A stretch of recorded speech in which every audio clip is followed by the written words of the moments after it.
Hello student, तो कैसे हो आप सभी। मैं आशा करता हूं कि क्लास 11th के स्टूडेंट बहुत ही अच्छे होंगे। फिलहाल आज है फ्राइडे और फ्राइडे को आपकी केमिस्ट्री की क्लासेस चलती हैं, बट आज केमिस्ट्री की क्लासेस ना चलाकर आज हम पढ़ने वाले हैं क्लास 12th फिजिक्स। अब फिजिक्स के हम तीसरा चैप्टर पढ़ेंगे जो है हमारा विद्युत धारा।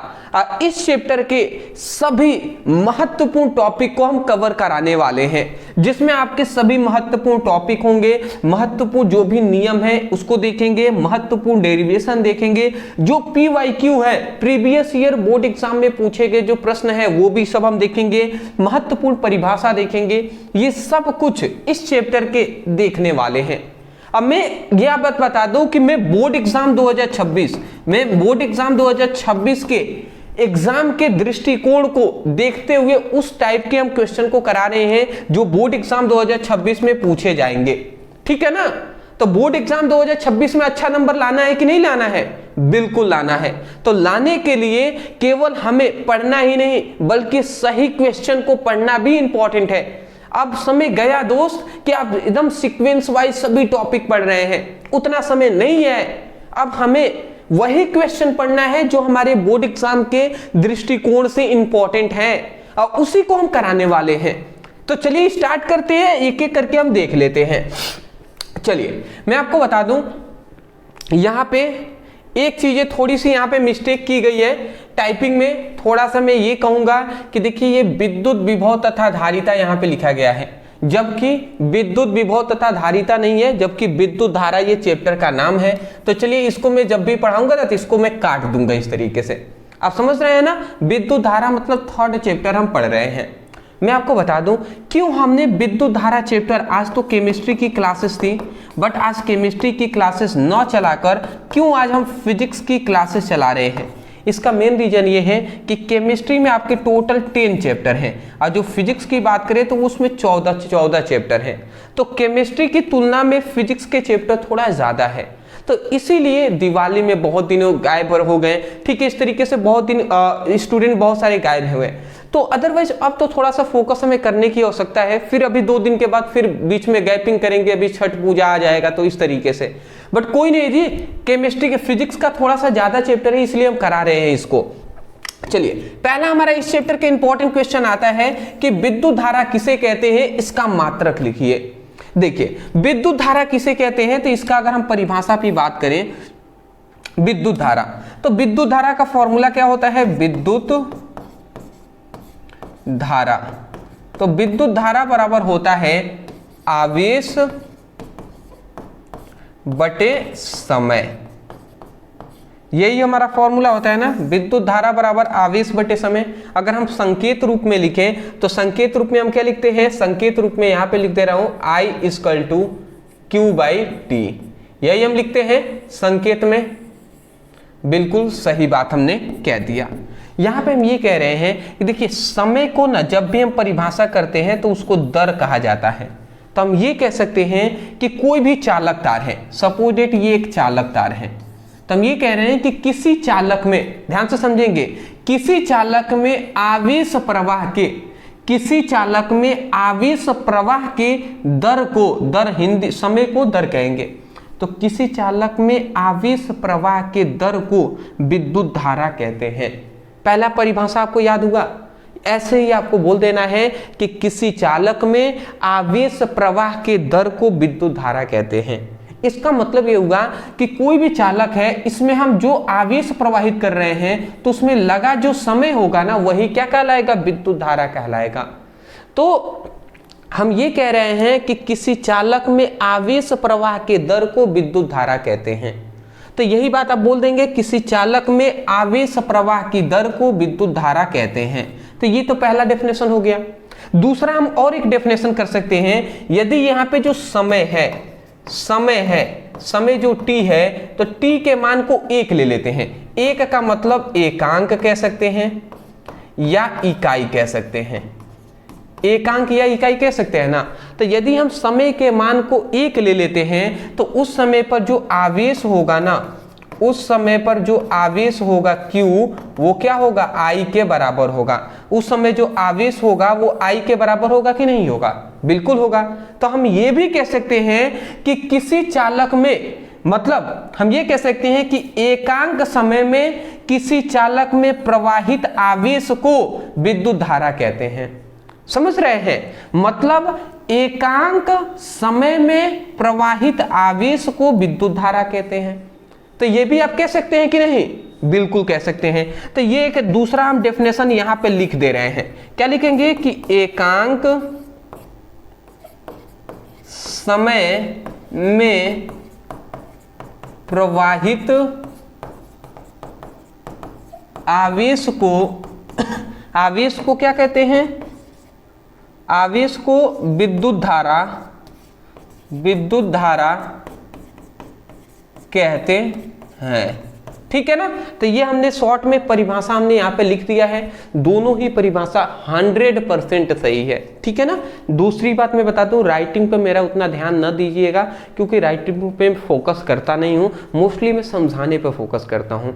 यहाँ पे 2-3 बातें हैं जिसको आपको जानना आवश्यक है। क्या क्या बातें हैं? सबसे पहली बात यहाँ पे मैं बता दूं, जो है इसका मात्रक।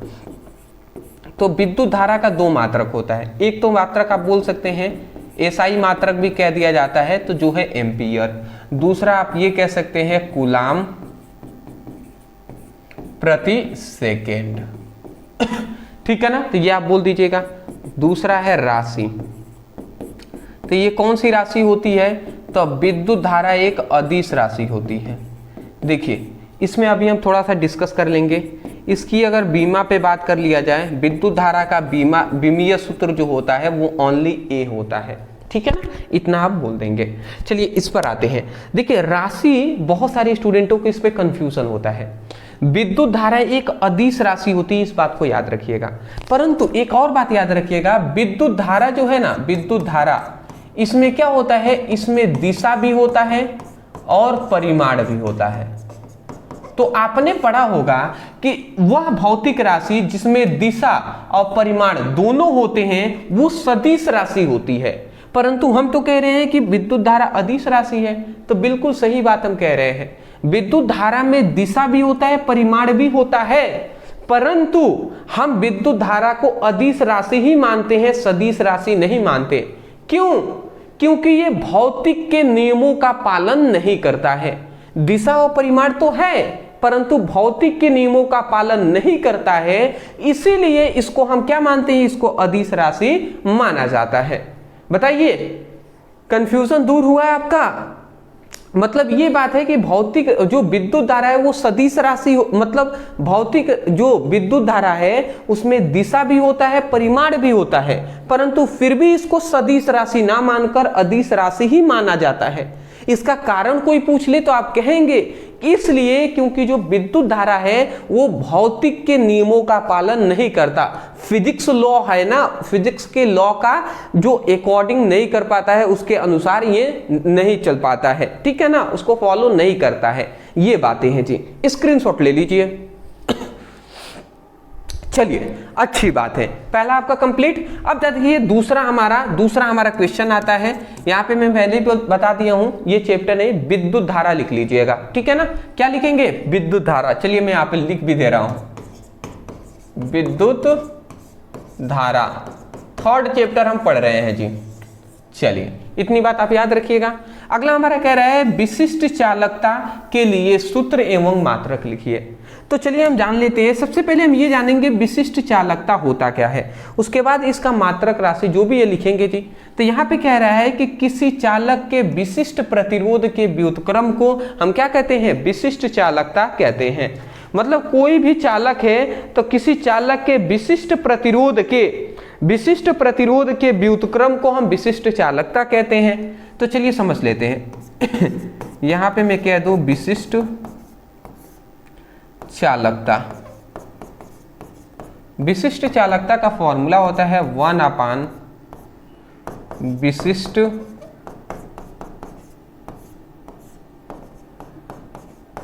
प्रतिरोध।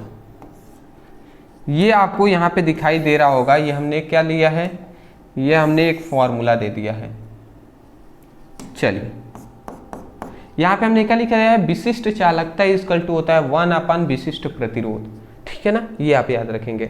देखिए 1 के नीचे है ना विशिष्ट प्रतिरोध, इसीलिए हम कह रहे हैं इसको हम क्या कह सकते हैं कि कोई भी चालक है, कोई भी चालक तार है, तो हम ये कह रहे हैं कि किसी चालक के विशिष्ट प्रतिरोध के व्युत्क्रम को विशिष्ट चालकता कहते हैं।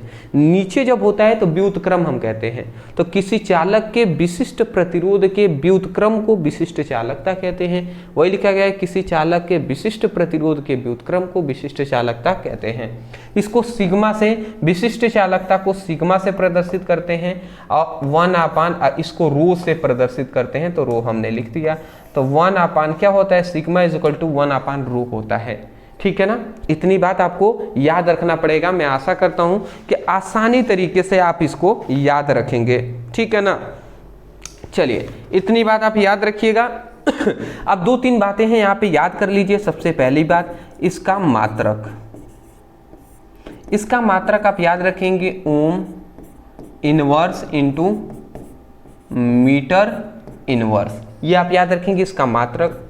दूसरी बात इसकी राशि, तो राशि कौन सी राशि होती है, तो ये आप याद रखेंगे, ये एक अदिश राशि होता है। कौन सी राशि, अदिश राशि। उसके बाद अगर हम इसकी बीमा पे बात करें, या बीमा को ही हम बीमीय सूत्र भी कहते हैं, तो अगर हम इसकी बीमा पे बात करें तो इसको याद रखेंगे m-1 L-3 T3 A2, ये इसका बीमीय सूत्र है। m-1 L-3 T3 A-2, ये इसका बीमीय सूत्र है। ये इतना आप याद रखेंगे। पहले स्क्रीनशॉट ले लीजिए, फिर हम आगे बढ़ेंगे दोस्त, ठीक है ना। चलिए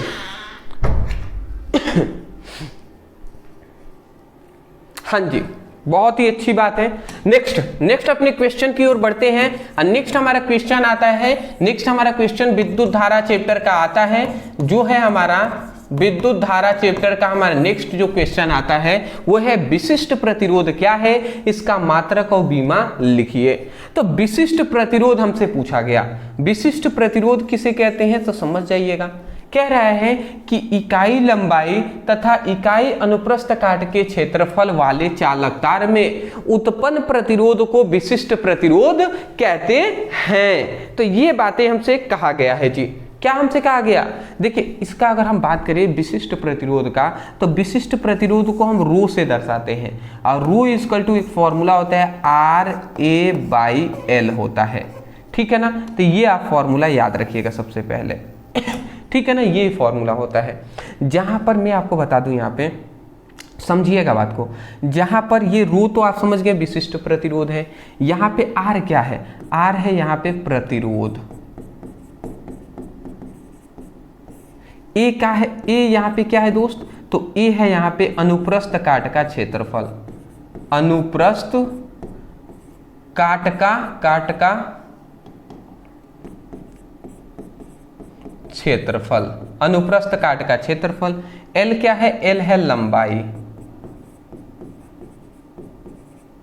ठीक है। तो ये आप याद रखिएगा। मैं आपको एक और बात बता दूं, ये इतनी बात आप समझ के है ना, प्रतिरोध है अनुप्रस्थ काट का क्षेत्रफल, ये लंबाई है। यहाँ पे मैं ये बताना चाहूंगा कि ये एक हमारे पास चालक तार है। अब इस चालक तार की कुछ ना कुछ लंबाई होगी, तो वो लंबाई हमने L मान लिया, और इस चालक तार की कुछ ना कुछ मोटाई होगी ना, तो वही मोटाई को ही हम अनुप्रस्थ काट का क्षेत्रफल कहते हैं, वो है R। तो यहाँ पे ये बातें हमने कहा। हम अगर ऐसा करते हैं, बात को समझिएगा, यदि हम इस L के मान को, इस फॉर्मूले में यदि ये जो L मतलब चालक की लंबाई है, यदि लंबाई को हम 1 ले लेते हैं और उसकी मोटाई को भी 1 ले देते हैं, मतलब यदि हम लंबाई को मतलब जो अगर हम लंबाई को हम क्या ले लेते हैं, 1 ले लेते हैं, 1 मतलब एकांक हम कहते हैं। तो यदि लंबाई को हम एकांक ले लेते हैं और जो अनुप्रस्थ काट का क्षेत्रफल है, क्षेत्रफल मतलब A है, उसके भी मान को अगर हम 1 ले लेते हैं, एकांक मतलब 1 ले लेते हैं, तो उस समय पर जब L और A इन दोनों का मान 1 हो जाए, अगर रखें तो 1 से 1 कैंसिल हो जाएगा, तो उस समय पर जो R होगा, जो प्रतिरोध होगा, वो रो के बराबर हो जाएगा। तो उस समय पर जो प्रतिरोध होगा ना, उस समय पर जो प्रतिरोध होगा, प्रतिरोध जो R होगा वो किसके बराबर होगा, रो के बराबर हो जाएगा। वो रो के बराबर होगा कि नहीं होगा, बिल्कुल होगा।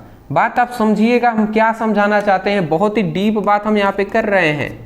यहाँ पे हम ये कह रहे हैं कि यदि ऐसा कोई चालक तार लिया जाए जिसकी लंबाई भी एक हो और जिसकी चौड़ाई भी या क्षेत्रफल भी एक हो, मतलब ऐसा एक चालक तार जिसकी लंबाई और चौड़ाई दोनों एक एक हो, तो उस चालक तार में जो प्रतिरोध उत्पन्न होगा ना, वो प्रतिरोध अब विशिष्ट प्रतिरोध कहलाएगा। प्रतिरोध नहीं कहलाएगा, अब विशिष्ट प्रतिरोध, क्योंकि एक विशेष तार के लिए प्रतिरोध उत्पन्न हुआ है ना, कि जिसकी लंबाई भी एक है और चौड़ाई भी एक है। चौड़ाई मतलब वही क्षेत्रफल एक है।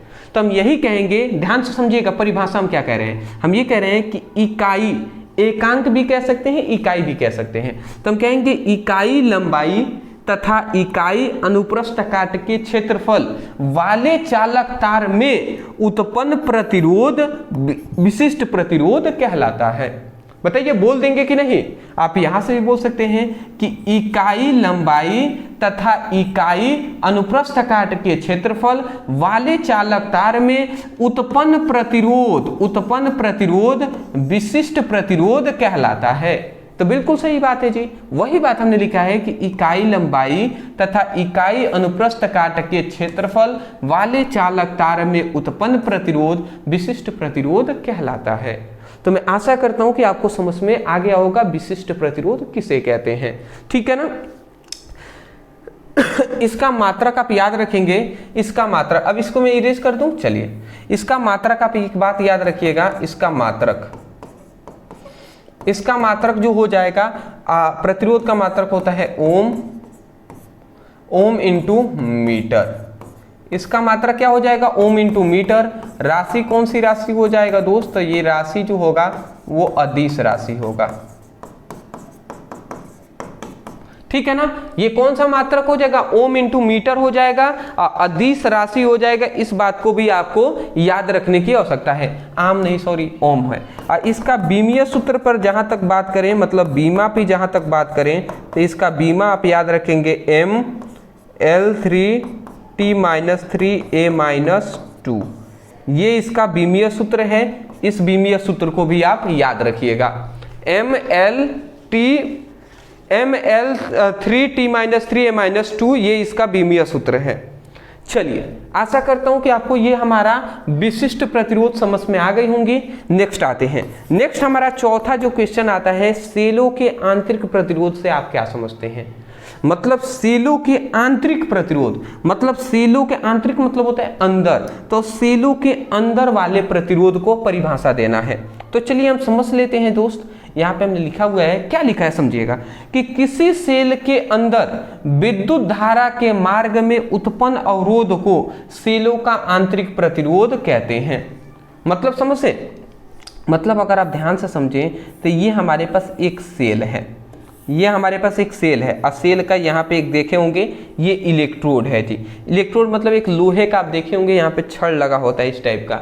ठीक है ना? एक छोटा सा सेल लीजिएगा रिमोट मोड का, तो उसमें देखिएगा कि यहाँ पे एक क्या होता है, धातु का टुकड़ा लगा होता है। तो ये हमारे पास एक सेल है। तो हम ये कह रहे हैं कि किसी सेल के अंदर विद्युत धारा के मार्ग में जो अवरोध उत्पन्न करता है, वही अवरोध ही क्या कहलाता है, सेलों का आंतरिक प्रतिरोध कहलाता है।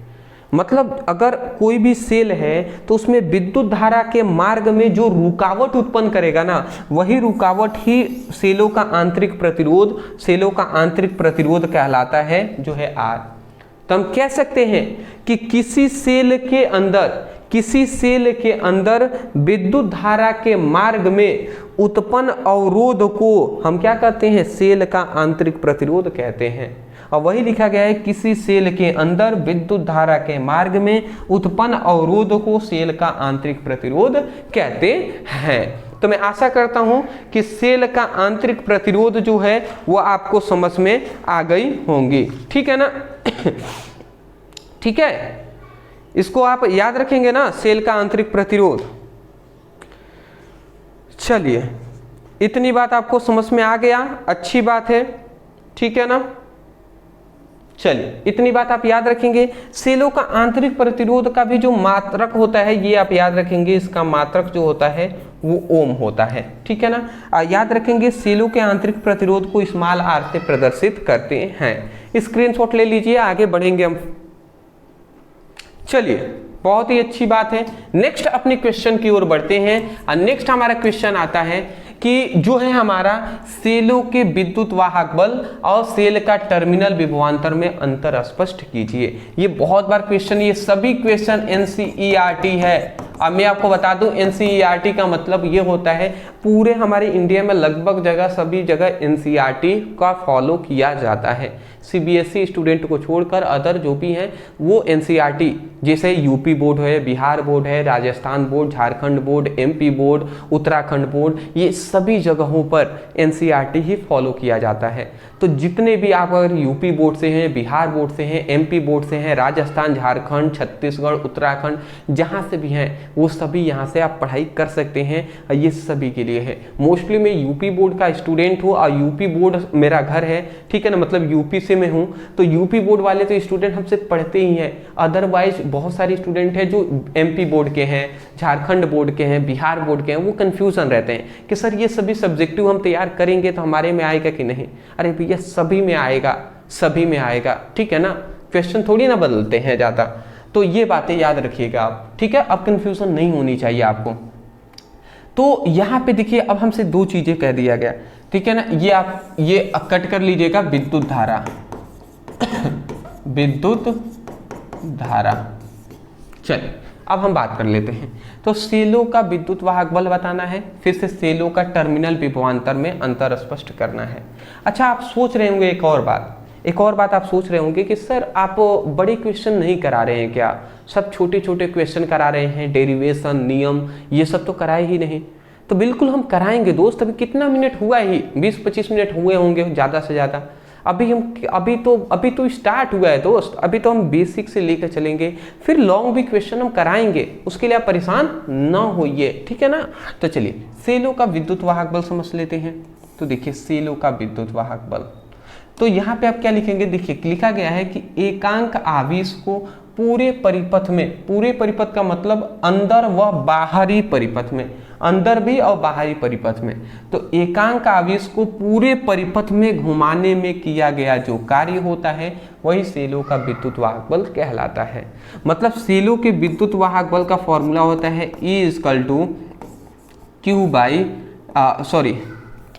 W/Q होता है। क्या होता है? W/Q होता है। तो ये आप याद रखेंगे। जहां ये W क्या है, W है कार्य, और Q क्या है, Q है आवेश। ये क्या है, सेलों का विद्युत वाहक बल है।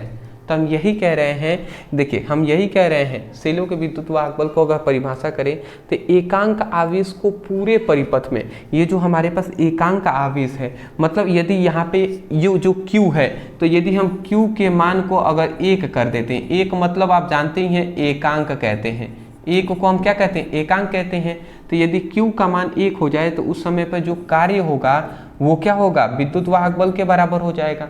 तो हम यही कह रहे हैं कि किसी मतलब एकांक आवेश को पूरे परिपथ में घुमाने में जो किया गया कार्य होता है वही विद्युत वाहक बल कहलाता है।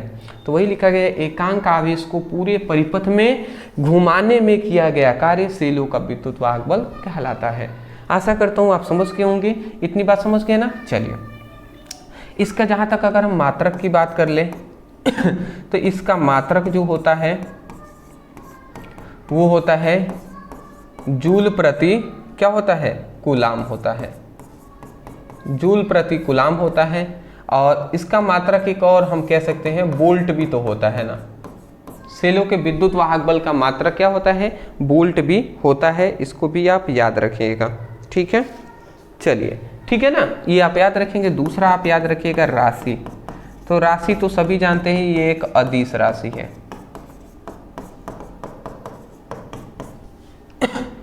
तीसरा इसका बीमा।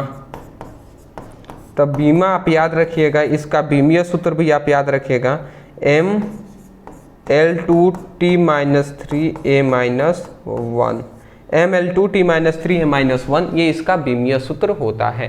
ठीक है ना, तो ये आप याद रखेंगे ना, मैं आशा करता हूं कि आप सभी इसको याद रखिएगा।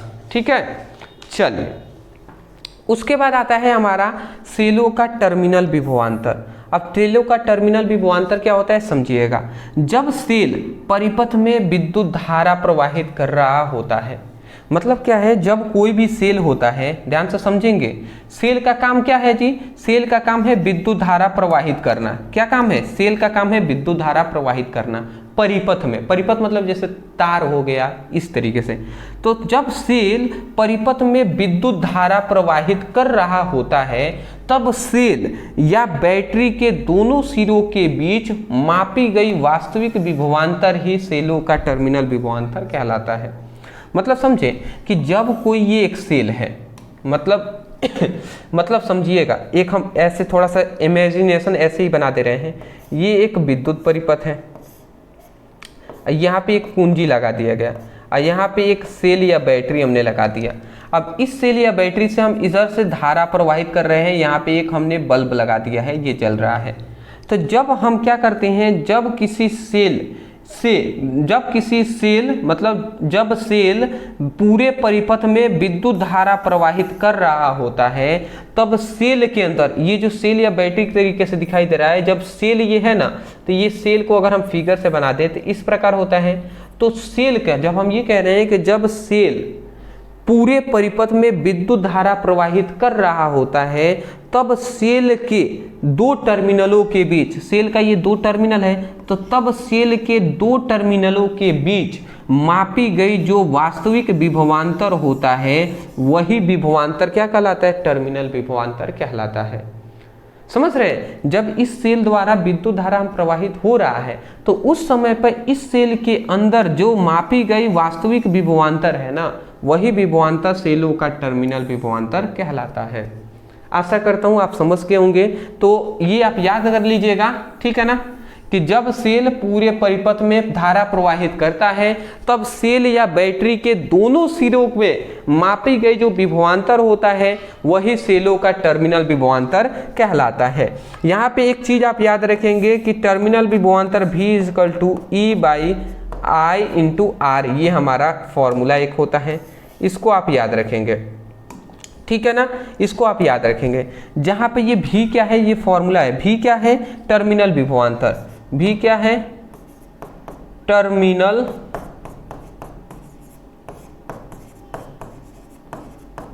विभवांतर। ठीक है ना, यहां पे ई क्या है, सेलों का विद्युत वाहक बल, सेलों का विद्युत वाहक बल। और यहां पे आई क्या है, आई है विद्युत धारा।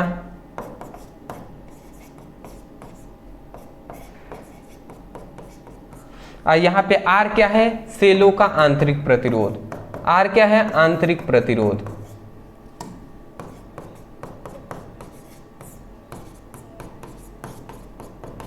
किसका आंतरिक प्रतिरोध, तो सेलों का आंतरिक प्रतिरोध है। तो इस बात को आप याद रखेंगे, मैं आशा करता हूं कि आपको सभी याद हो जाएगा। चलिए स्क्रीनशॉट ले लीजिए। बहुत ही अच्छी बात है दोस्त। चलिए नेक्स्ट हमारा क्वेश्चन आता है, सभी को पहले आप तैयार कर लीजिएगा। ये विद्युत धारा हम चैप्टर पढ़ रहे हैं, मैं बार बार आपको बता दे रहा हूं, टाइपिंग में मिस्टेक हो गई है इसलिए। चलिए नेक्स्ट हमारा क्वेश्चन आता है कि आवेशों की गतिशीलता से आप क्या समझते हैं। ये क्वेश्चन बार बार पूछा गया है, मैं आपको बता दे रहा हूं पहले। छोटा टॉपिक है बट इंपॉर्टेंट है।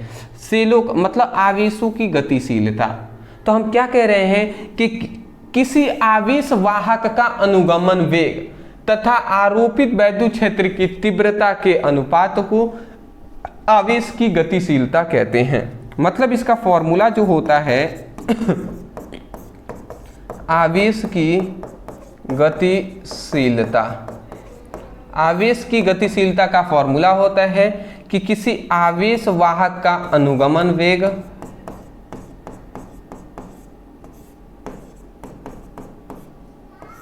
बटे क्या होता है, किसी आवेश वाहक का अनुगमन वेग तथा आरोपित विद्युत क्षेत्र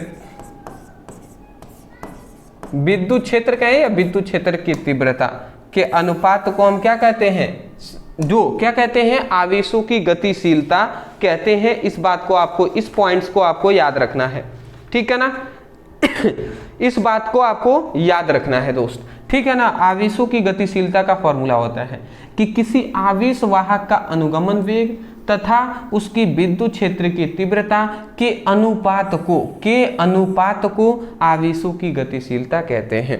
अगर संकेत रूप में लिखे तो आवेशों की गतिशीलता को म्यू से दर्शाते हैं और अनुगमन वेग को हम vd से दर्शाते हैं और विद्युत क्षेत्र की तीव्रता को e से दर्शाते हैं। तो अगर हम इस तरीके से लिखें तो म्यू इजकल टू क्या हो जाएगा, v बाई ई हो जाएगा, vd बाई ई हो जाएगा, ठीक है ना। चलिए इतनी बात आप याद रखेंगे तो बहुत ही अच्छी बात है, ठीक है ना। चलिए एक चीज और ये आप लिख लीजिएगा, सभी नोट डाउन में आप लिख ही रहे हैं तो लिख लीजिए इसको भी, कि इसका जो मात्रक होता है वो क्या होता है, वोल्ट प्रति मीटर। मतलब ऐसे आप लिख लीजिएगा, जानते हैं पहले हम, ये एक टाइपिंग मिस्टेक हो गया। इसका मात्रक अगर हम संकेत रूप में लिखे तो मीटर स्क्वायर प्रति वोल्ट, वोल्ट को हम भी लिख देते हैं, ठीक है ना, या सेकेंड को हम लिख देते हैं क्या, मीटर स्क्वायर प्रति सेकेंड इंटू वोल्ट को भी लिख देते हैं, ठीक है ना। ऐसे आप लिख सकते हैं, मतलब मीटर स्क्वायर प्रति सेकेंड इंटू वोल्ट, या यहाँ पे हिंदी में लिख दें मीटर स्क्वायर प्रति सेकेंड इंटू वोल्ट, ठीक है ना। तो ये इसका मात्रक है, ये मात्रक आप याद रखेंगे, ठीक है ना, ठीक है, इसको आप याद रखिएगा। चलिए अगला हमारा क्वेश्चन आता है, ये भी क्वेश्चन हमारे लिए बहुत ही ज्यादा इंपॉर्टेंट है, तो इसको भी देख लीजिए। धारा घनत्व से आप क्या समझते हैं, इसका मात्रक लिखिए। धारा घनत्व लिखा गया एकांक अनुप्रस्थ काट के क्षेत्रफल वाले चालक तार में प्रवाहित धारा को धारा घनत्व कहते हैं। देखिए धारा घनत्व का फॉर्मूला होता है, धारा घनत्व को जे से दर्शाते हैं, जे इक्वल टू होता है जे इक्वल टू होता है आई बाई ए होता है, ये आप याद रखिएगा। जहां पे आई क्या है, तो आई है विद्युत धारा,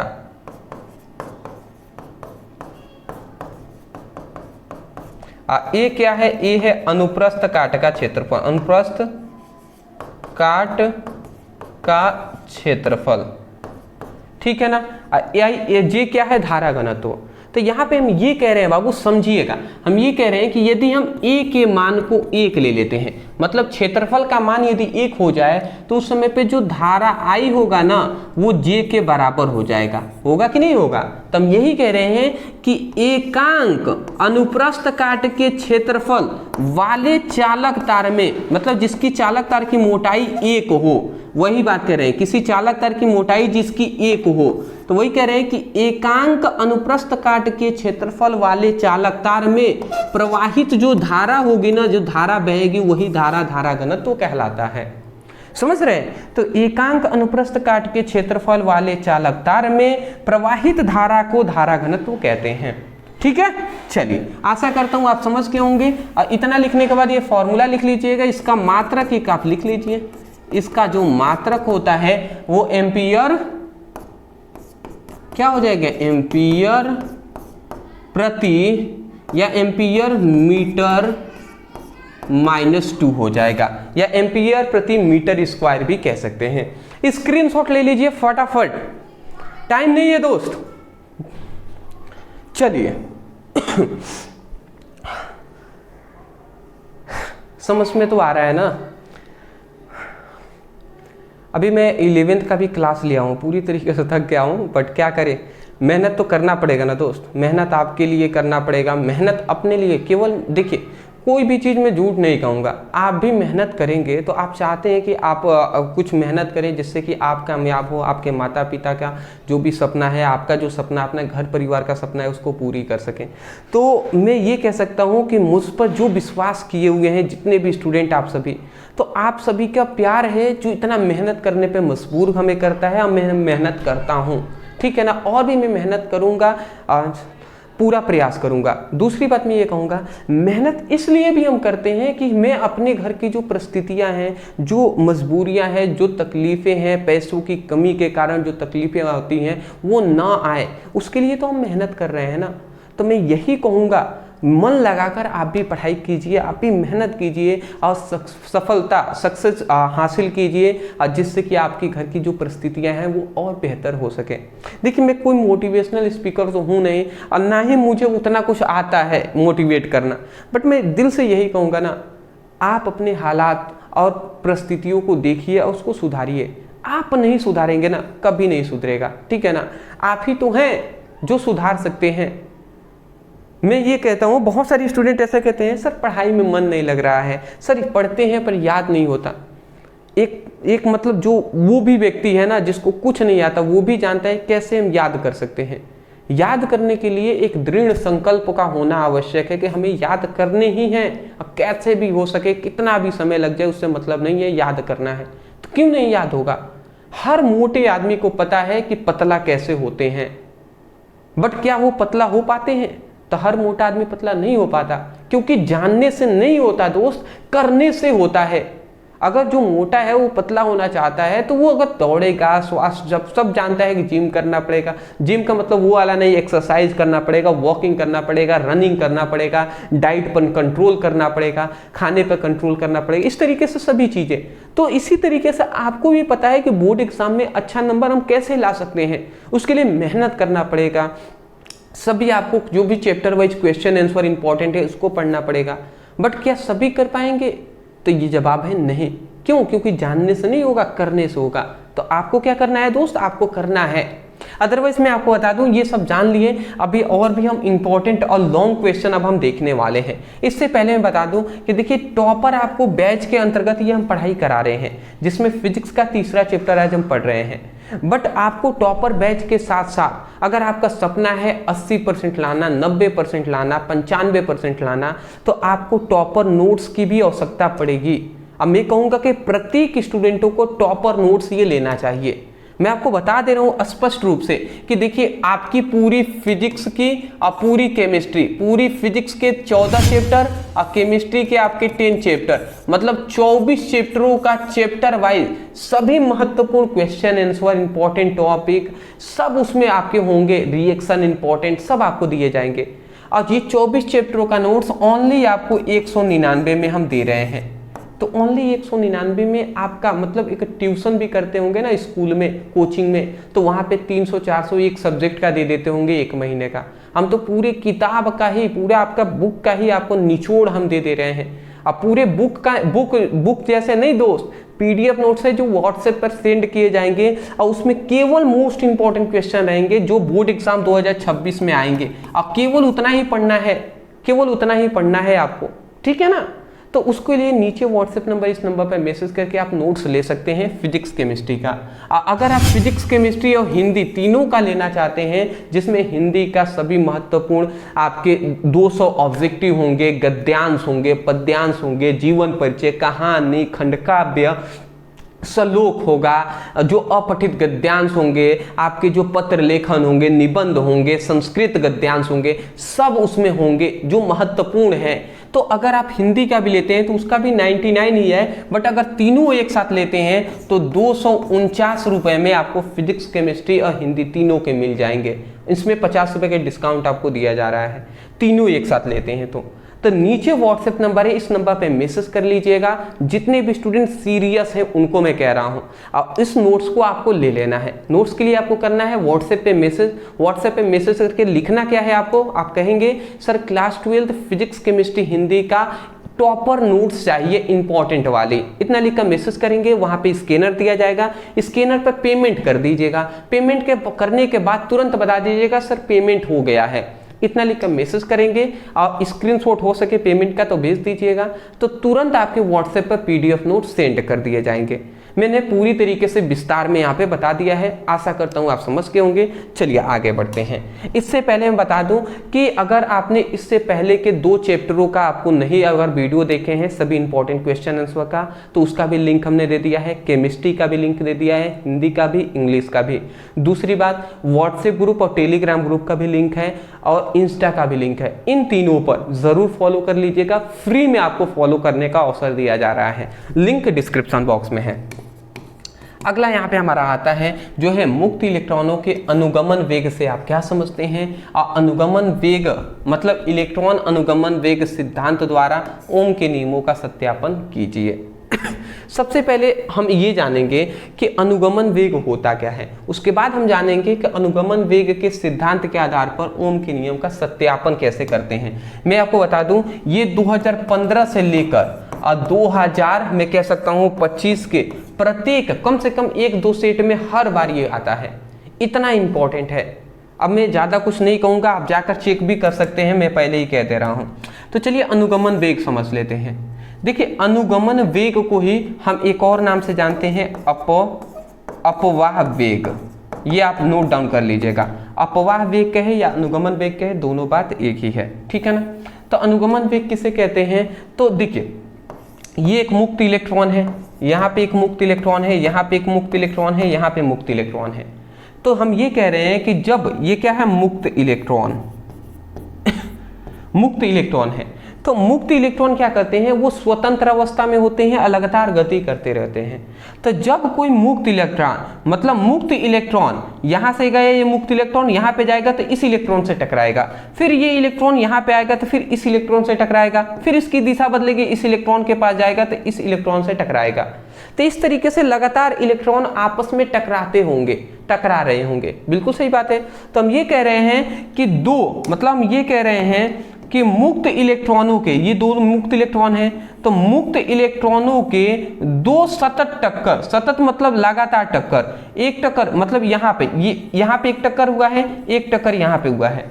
तो मुक्त इलेक्ट्रॉनों के 2 सतत टक्कर, सतत मतलब होता है लगातार, तो मुक्त इलेक्ट्रॉनों के 2 सतत टक्करों, आधा क टक्करों इस तरीके से लिखा है ना, आधा क फिर क रो, ठीक है ना। तो यहाँ पे ये हम कह रहे हैं कि मुक्त इलेक्ट्रॉनों के 2 सतत टक्करों मतलब 2 लगातार टक्करों के बीच के औसत वेग को, किसका औसत वेग को हम क्या कहते हैं, औसत वेग को धारा का अनुगमन वेग कहते हैं। मतलब मुक्त इलेक्ट्रॉनों के 2 सतत टक्करों के बीच के औसत वेग को धारा का अनुगमन वेग कहते हैं। मतलब 2 मुक्त इलेक्ट्रॉन आपस में टकराएंगे ना, तो इन दोनों टकराने के पश्चात जो इन दोनों का औसत वेग होगा, उस औसत वेग को ही धारा का अनुगमन वेग कहते हैं, ठीक है ना। ये बात आप याद रखेंगे। अनुगमन वेग को याद रखेंगे, अनुगमन वेग को Vd से दर्शाते हैं। अनुगमन वेग Vd = होता है V/2, ठीक है ना। ये आप याद रखेंगे। कैसे V/2 आया, तो देखिए प्रारंभिक वेग जो होता है, प्रारंभिक वेग u होता है, अंतिम वेग v होता है। अब बाई औसत वेग है तो 2 से भाग दे देंगे। अब कोई भी जानता है कि Vd = प्रारंभिक वेग किसी भी का भी 0 होगा, तो 0 + v/ यहाँ पे v हो जाएगा, अब /2 हो जाएगा, 0 हट गया तो क्या हो जाएगा, v = क्या हो जाएगा, v/2 हो जाएगा। तो यह अनुगमन वेग v = v/2 हो जाएगा, जहाँ v क्या है, अंतिम वेग।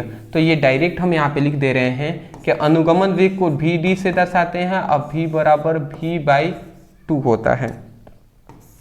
तो ये आप याद रखिएगा, ठीक है ना। यहाँ पे Vd क्या है, अनुगमन वेग। अब v क्या है, यहाँ पे v क्या है, तो v है औसत वेग। चलिए इतनी बात आप औसत वेग नहीं, अंतिम वेग।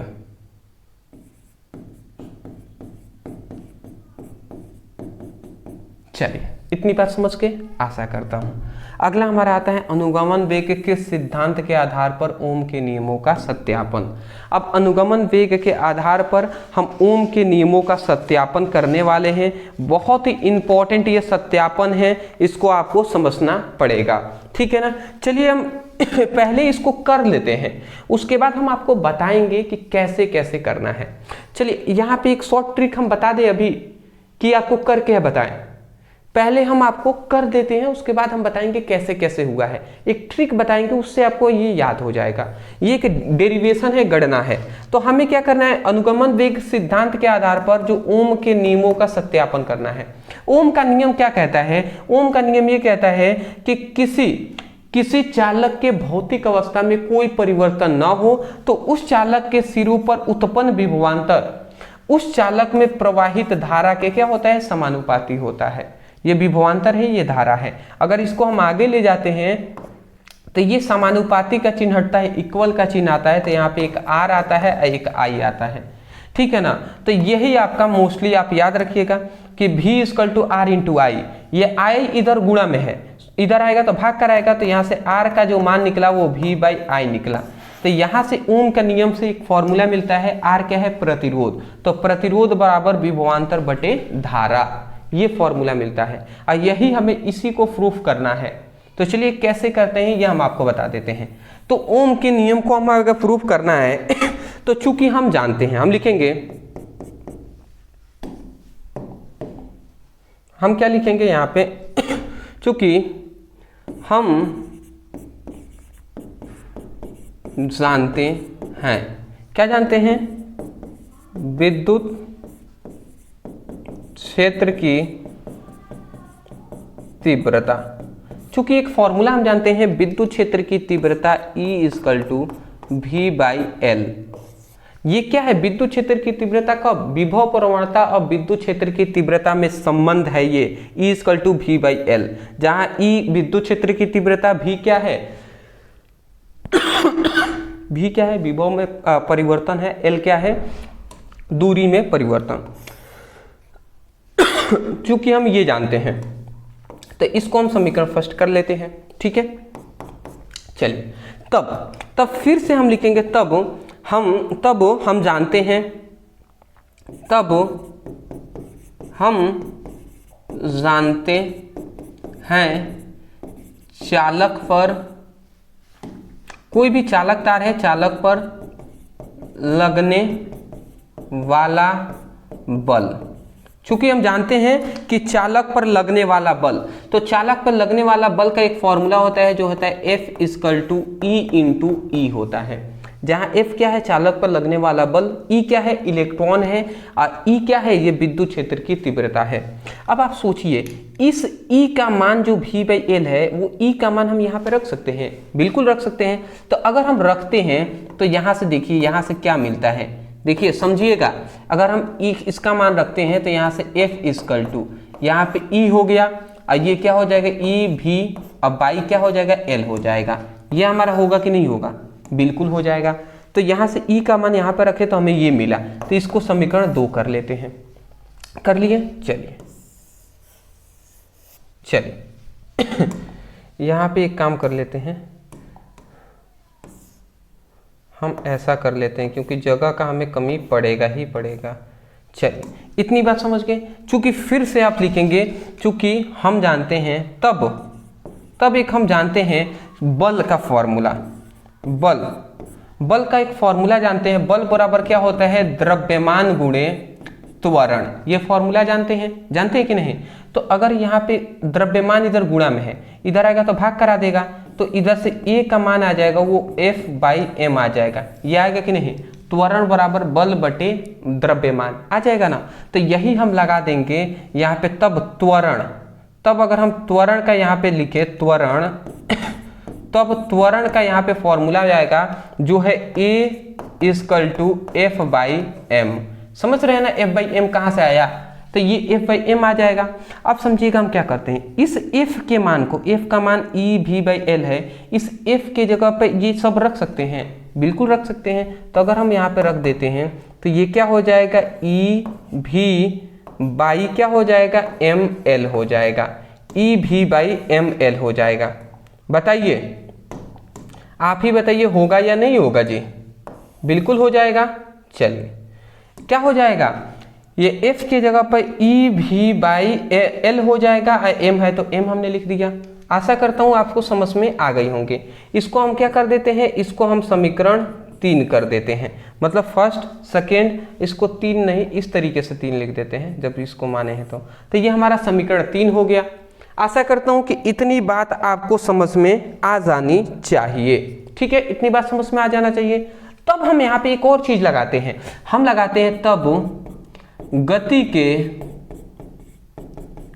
प्रथम समीकरण से।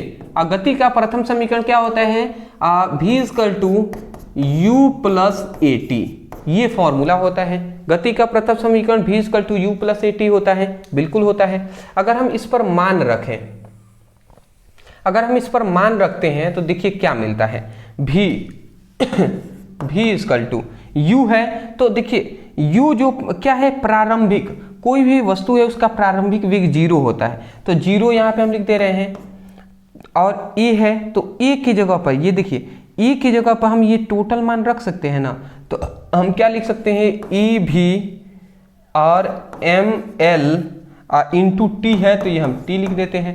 अगर हम इसको आगे सॉल्व कर लें तो यहाँ पे v का जो मान आएगा वो e भी टी बाई एम एल आ जाएगा। बताइए ये आएगा कि नहीं, ये आ जाएगा, बिल्कुल आ जाएगा। उसके बाद देखिए, उसके बाद अब हम इसको समीकरण 4 कर लेते हैं, इसको समीकरण 4 कर लेंगे। तब अब हम एक और चीज यहाँ पे लगाएंगे, जो क्या लगाएंगे, धारा तथा अनुगमन वेग में संबंध। चूंकि एक और फॉर्मूला आगे अभी हमें सिद्ध करना है, वो बताएंगे क्या होता है। एक फॉर्मूला हम जानते हैं, विद्युत धारा तथा अनुगमन वेग में संबंध। विद्युत धारा तथा अनुगमन वेग में संबंध का एक फॉर्मूला पता होता है, जो होता है I equal to N E A into V D, I equal to N E A into V D. तो ये एक फॉर्मूला आप याद रखेंगे, I N E into V D, यह फॉर्मूला याद रखेंगे। ये अभी हम आगे ये एक इंपॉर्टेंट डेरिवेशन, इसको भी कराएंगे। धारा और अनुगमन वेग में संबंध बहुत बार पूछा गया है, तो ये धारा तथा अनुगमन वेग में संबंध हमें पता था, तो हमने लिख दिया n equal to I equal to N E A into V D. ठीक है ना। यहाँ पे n क्या है, इलेक्ट्रॉनों का, कोई भी इलेक्ट्रॉन है तो इलेक्ट्रॉनों की संख्या है। n क्या है, एक इलेक्ट्रॉन पे आवेश है। ए क्या है, चालक का अनुप्रस्थ काट का क्षेत्रफल। वी क्या है, अनुगमन वेग। अब हमें क्या करना है, एक चीज आप याद रखेंगे, जो गति का प्रथम समीकरण लगा रहे हैं तो ये क्या है, वी क्या है, अंतिम वेग है, तो वेग ही है ना, तो वेग को हम इलेक्ट्रॉन का वेग पढ़ रहे हैं, तो इसलिए वेग नहीं अनुगमन वेग रखेंगे। तो यहाँ पे वी की जगह पर v के जगह पर वी कर देंगे, तो वी का ये सभी वैल्यू है। अब हम क्या करते हैं, इस फॉर्मूले में यहाँ पे देख सकते हैं वी है, तो वी की जगह पर ये टोटल जो वैल्यू है यहाँ पे रखेंगे, तो रख देते हैं दोस्त। तो यहाँ पे देखिए I equal to N E A into V T है।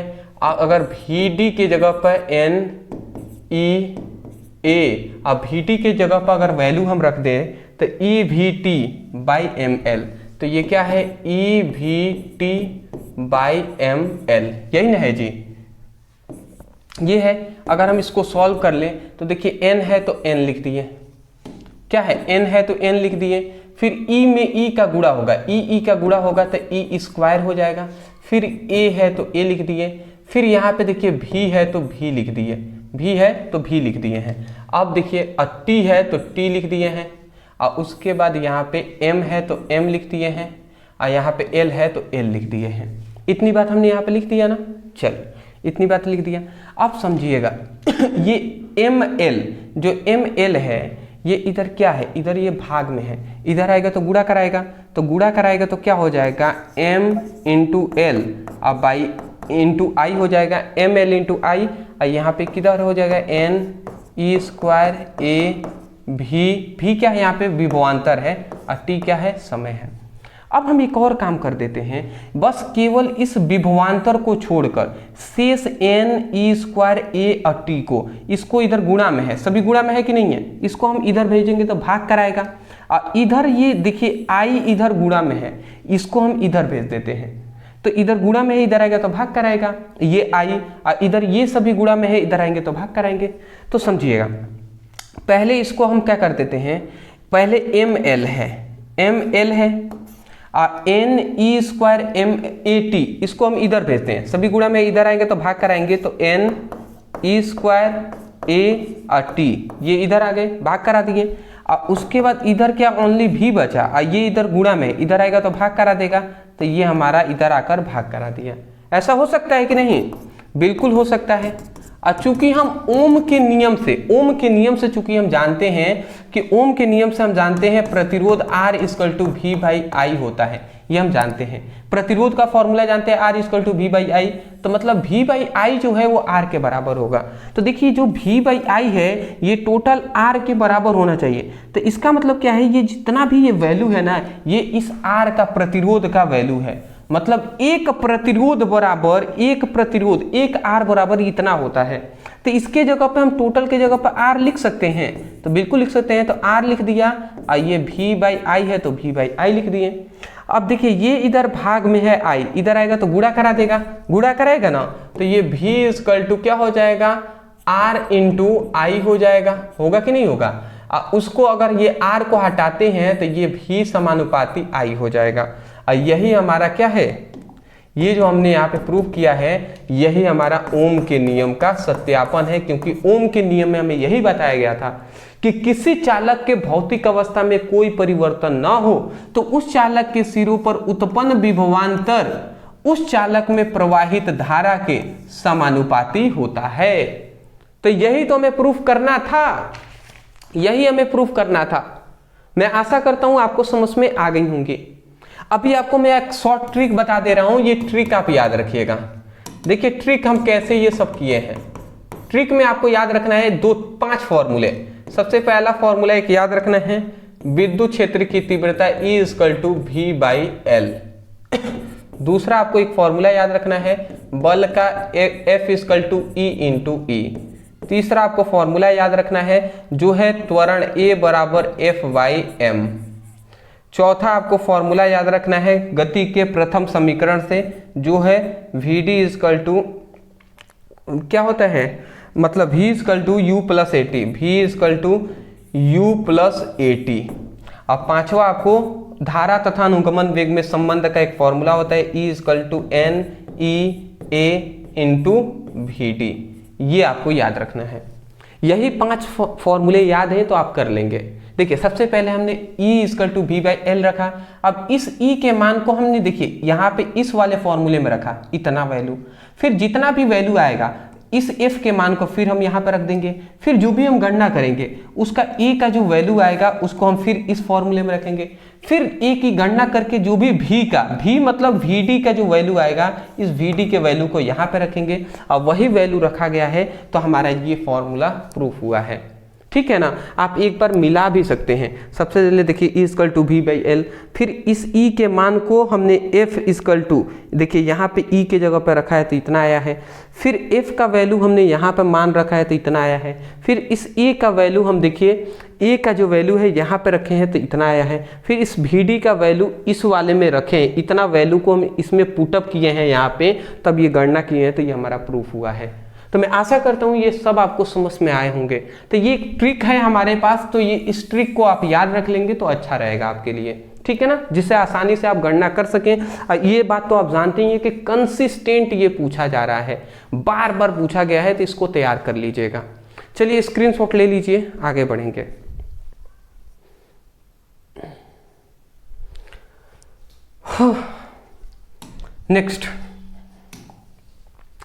नेक्स्ट हमारा क्वेश्चन आता है, ओहो पिनौर है क्या भैया?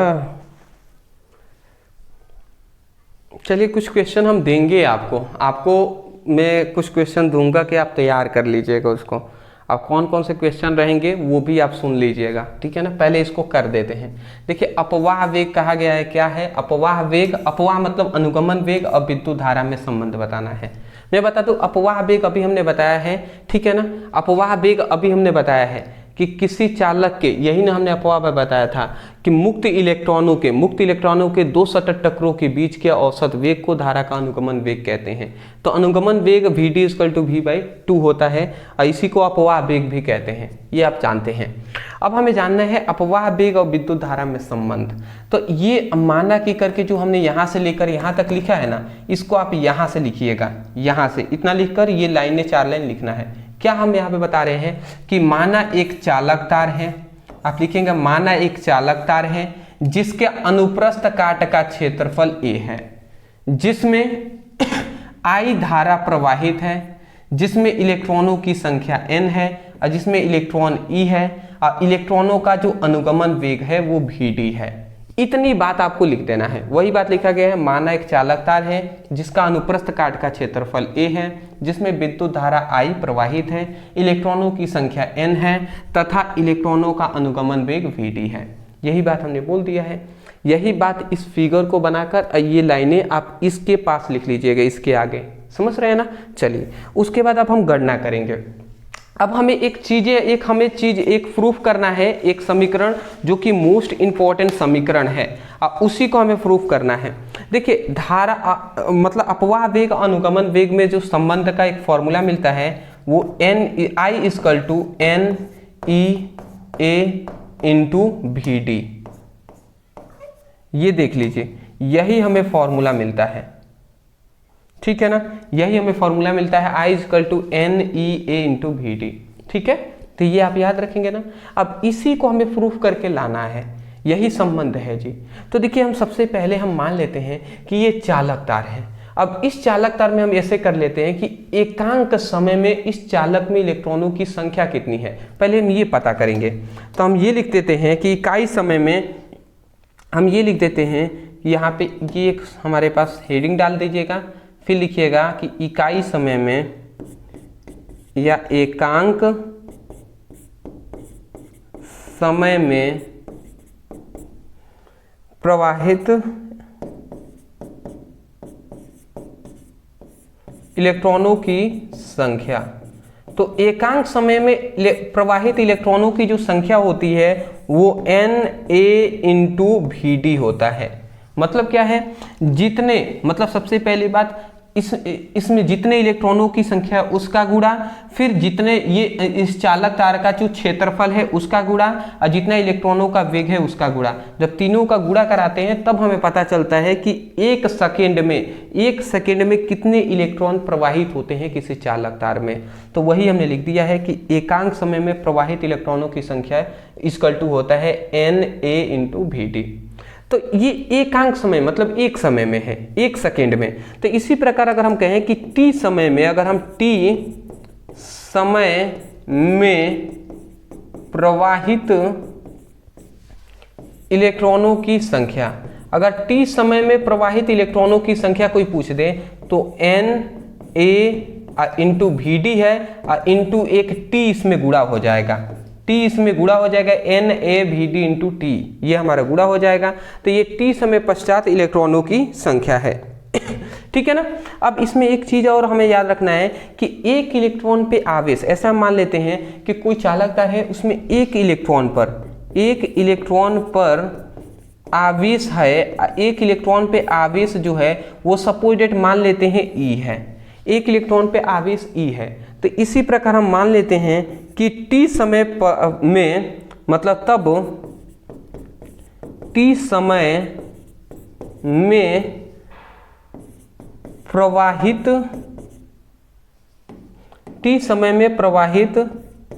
इलेक्ट्रॉनों की संख्या, t समय में प्रवाहित इलेक्ट्रॉनों की संख्या,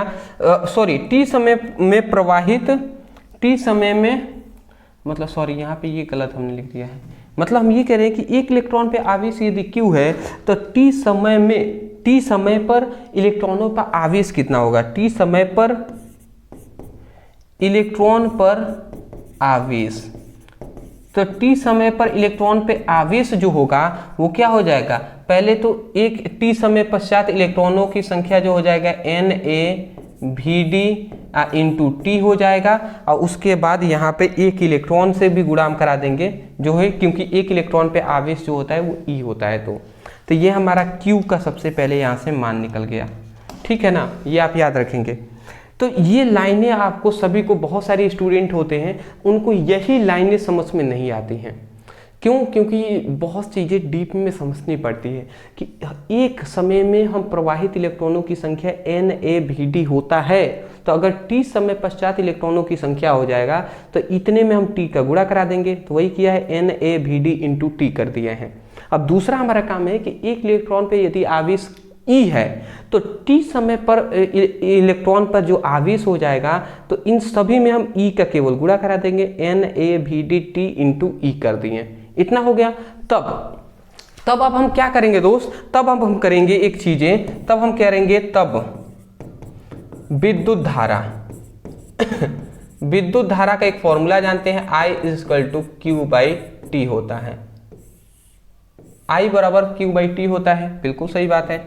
यहाँ पे I=, अब यहाँ पे Q का मान जो है वो हम ये रख सकते हैं ना, तो ये हमें NaVdT इंटू E हो जाएगा, और ये नीचे T है तो T कर दिए, इस T से ये T कैंसिल हो गया, कैंसिल हो गया ना। तो अगर हम इसको चाहें तो यहाँ पे I=NaVd,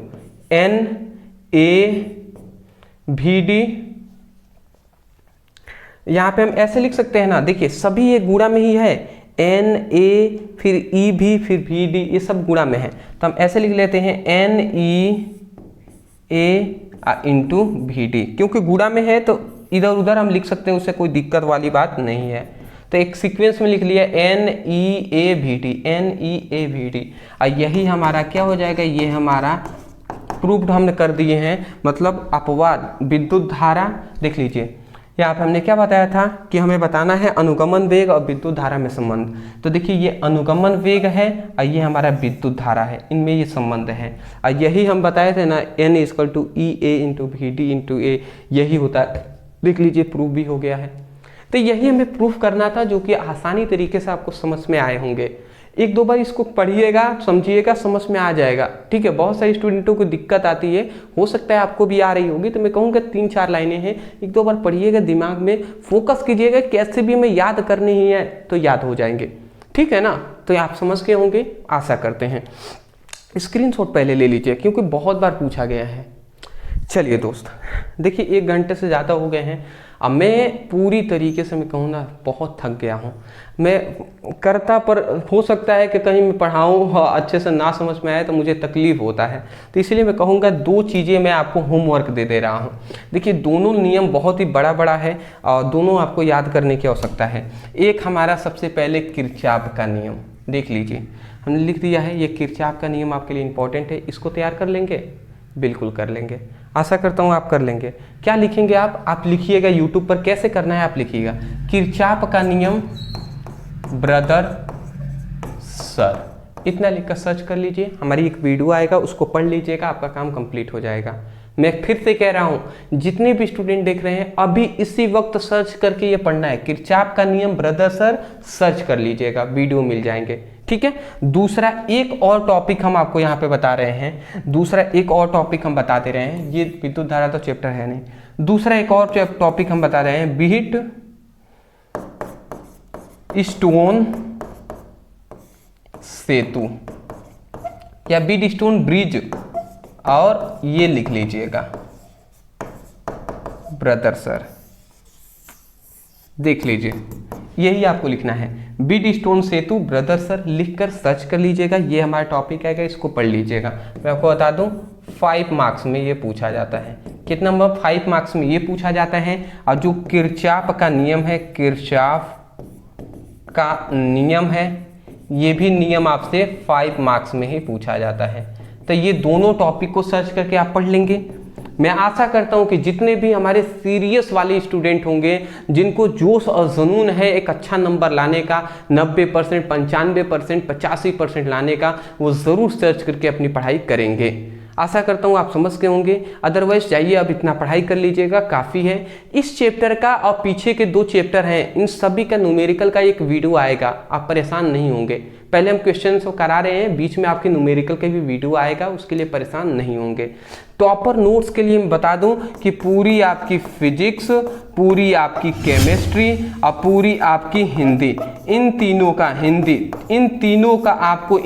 का नोट्स आपको ओनली 249 रुपये में दिए जा रहे हैं। और ये हमारा टॉपर नोट्स है दोस्त, ये हमारा टॉपर नोट्स है, जिसको आप अपनी पढ़ाई करके अपना जो आपका जो लक्ष्य है 85% लाना, 90% लाना, 95% लाना, उसको कर सकते हैं।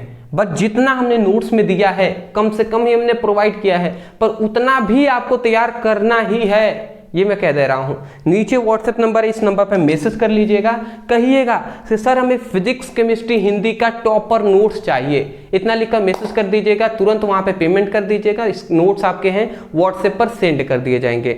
डिस्क्रिप्शन बॉक्स में व्हाट्सएप ग्रुप, टेलीग्राम ग्रुप का, इंस्टा का लिंक है, जाइए वहाँ पे फ्री में फॉलो करके और ज्वाइन हो जाइए, जिससे आपकी बोर्ड एग्जाम 2026 की तैयारी अच्छे से कराई जा सके। हाँ जी, चैनल पे नए होंगे सब्सक्राइब जरूर कीजिएगा। सपोर्ट अगर आपको करना है, आपको लगता है मेहनत हमने किया हुआ है तो, ठीक है ना। Thank you so much for watching this video. Thank you.